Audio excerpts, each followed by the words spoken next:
স্বাগতম সবাইকে আমাদের আজকের এই ভিডিওতে। আজকে আমরা জানব মাল্টিটাস্কিং কিভাবে কাজ করে এবং এটি আমাদের ব্রেনের উপর কী প্রভাব ফেলে।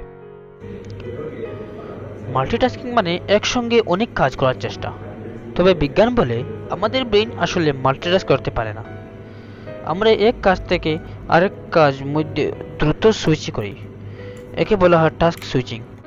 কিন্তু সমস্যা কি জানেন, এই দ্রুত সুইচ করার কারণে আমাদের ব্রেনের উপর চাপ বাড়ে।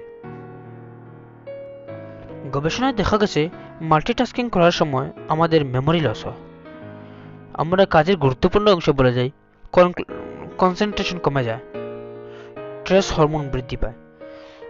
আপনারা কি জানেন মাল্টিটাস্কিং দীর্ঘমেয়াদী মস্তিষ্কের কার্যক্ষমতা কমিয়ে দিতে পারে। আমাদের ব্রেন যখন একসঙ্গে অনেক কিছু করতে চায় তখন এটি পুরোপুরি ফোকাস করতে পারে না, ফলে আমরা ভুল করি বা কাজে বেশি সময় লাগে। এটি শুধু কাজের গুণমান কমায় না, আমাদের মানসিক স্বাস্থ্যে প্রভাব ফেলে। এক গবেষণায় বলা হয়েছে যারা বেশি মাল্টিটাস্ক করেন তাদের প্রোডাক্টিভিটি প্রায় 80% পর্যন্ত কমে যেতে পারে। পোমোডোরো টেকনিক অনুসরণ করতে পারেন। আপনার ব্রেনকে আরাম দিন এবং একসঙ্গে অনেক কিছু করার চেষ্টা করবেন না। মাল্টিটাস্কিং কখনো কখনো দরকারি মনে হলেও এটি আমাদের ব্রেনের জন্য ক্ষতিকর। তাই আপনার কাজের মান ও মানসিক স্বাস্থ্যের দিকে নজর দিন। আপনি কি মাল্টিটাস্কিং করেন? নিচে কমেন্ট করে জানাতে ভুলবেন না।